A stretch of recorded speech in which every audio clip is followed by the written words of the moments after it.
क्या छत्तीसगढ़ में जंगल राज है? क्या अपराधियों में पुलिस का जरा भी खौफ नहीं है? क्या छत्तीसगढ़ में भ्रष्टाचार को उजागर करना इतना बड़ा जुर्म है? छत्तीसगढ़ में एक पत्रकार की निर्मम तरीके से हत्या कर दी गई और पुलिस आरोपियों को बचाती रही। भ्रष्टाचार के आरोपी ने पत्रकार को मारकर सेफ्टी टैंक में डाल दिया। जी हाँ, सड़क निर्माण में 120 करोड़ रुपए के भ्रष्टाचार उजागर करने वाले छत्तीसगढ़ के बीजापुर जिले के युवा पत्रकार मुकेश चंद्राकर की नृशंस हत्या कर दी गई है। वो 1 जनवरी की शाम 7 बजे से लापता थे। उनका शव सेप्टिक टैंक में मिला है। ठेकेदार और उनके रिश्तेदार सुरेश चंद्राकर के बाड़े में बने सेप्टिक टैंक से उनकी लाश निकाली गई। मौके पर पुलिस बल भारी संख्या में मौजूद रही। पुलिस मामले की जांच पड़ताल कर रही है।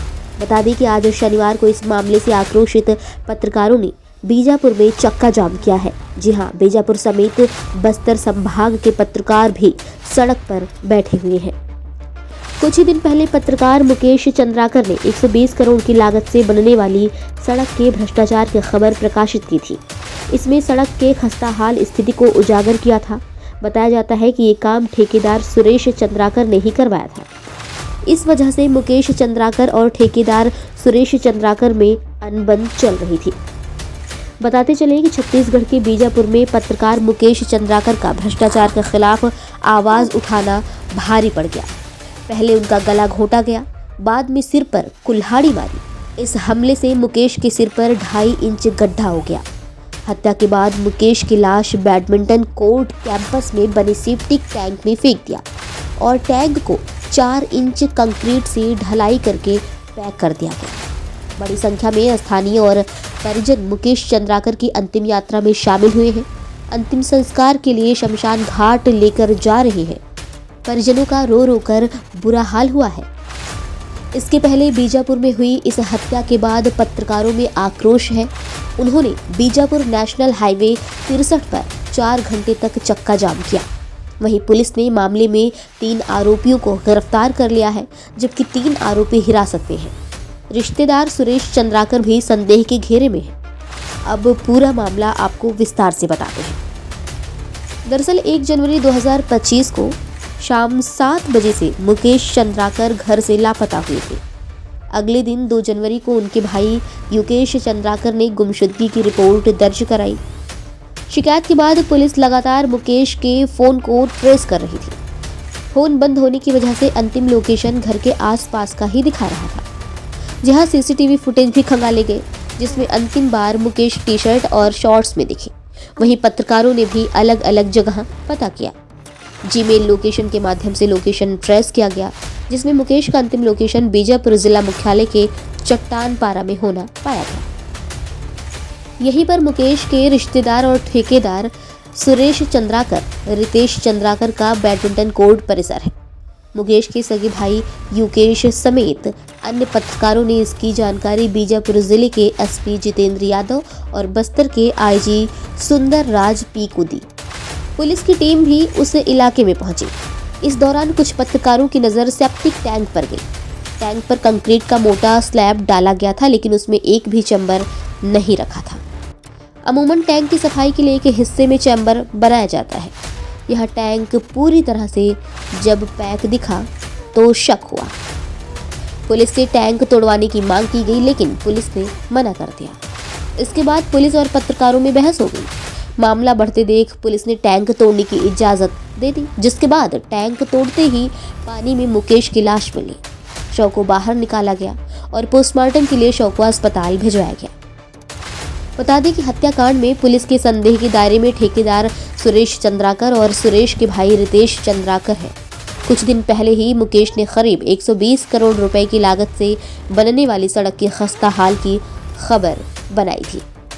बताया जा रहा है कि ये काम सुरेश चंद्राकर का ही था, जिसके बाद से इनके बीच कुछ विवाद भी हुआ था। फिलहाल पुलिस इस पूरे मामले की जांच कर रही है।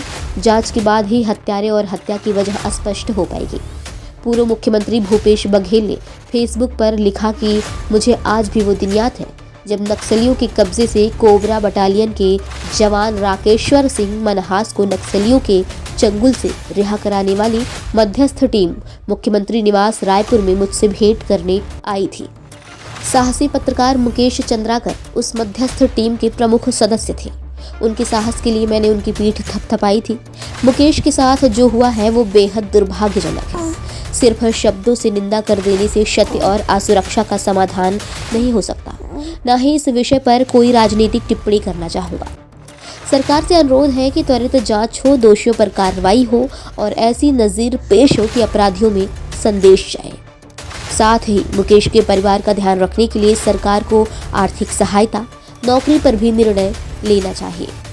साहसी पत्रकार मुकेश चंद्राकर को हम सब छत्तीसगढ़ वासियों की विनम्र रीडिंग। साहसी पत्रकार मुकेश चंद्राकर को हम सब छत्तीसगढ़ वासियों की विनम्र श्रद्धांजलि।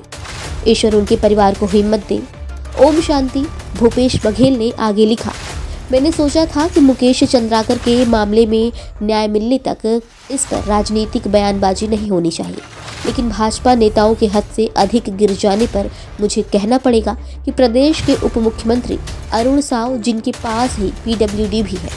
बघेल ने लिखा, अरुण साव इतने ताकतवर हो गए हैं कि उनकी पीडब्ल्यूडी में हुए बड़े सड़क घोटाले को जब पत्रकार मुकेश चंद्राकर ने उजागर किया तो उन्हें मौत की घाट उतार दिया गया। इस पीडब्ल्यूडी विभाग में जब आचार संहिता के दौरान पुल निर्माण का मामला विधानसभा में वरिष्ठ कांग्रेस विधायक कवासी लखमा ने उठाया तो 10 दिन बाद उनके घर ईडी भेज दी गई। सत्य यही है और साबित भी हो रहा है कि अब तो ये स्पष्ट है, अरुण साव भ्रष्ट है। बता दें कि 120 करोड़ की लागत से नीलशनार कुडोली मिरतुर की सड़क बनी है। करीब 5 से 6 दिन पहले मुकेश ने रायपुर से आए अपने एक साथी के साथ मिलकर भ्रष्टाचार का मामला उजागर किया था। इसी बात से ठेकेदार और उसके परिवार के सदस्य इनसे खफा थे। वे बार बार मुकेश से कांटेक्ट करने की कोशिश कर रहे थे। बिलासपुर के वरिष्ठ पत्रकार सुशील पाठक की अज्ञात हमलावरों ने 19 दिसंबर 2010 की रात गोली मारकर हत्या कर दी थी। पहले पुलिस ने इस केस को दबाने के लिए बादल खान नाम के युवक को गिरफ्तार किया। इसके बाद जब विरोध प्रदर्शन हुआ तो तत्कालीन एसपी जयंत थोरात को हटा दिया गया। 1 साल तक पुलिस इस मामले की जांच करती रही, लेकिन आरोपियों का सुराग नहीं मिला। इसके बाद सीबीआई से जांच कराई गई, लेकिन सीबीआई भी हत्यारों को पकड़ नहीं पाई और क्लोजर रिपोर्ट पेश कर दी गई। Bureau report, Kanhaiya Singh Thakur, Bijapur, Chhattisgarh.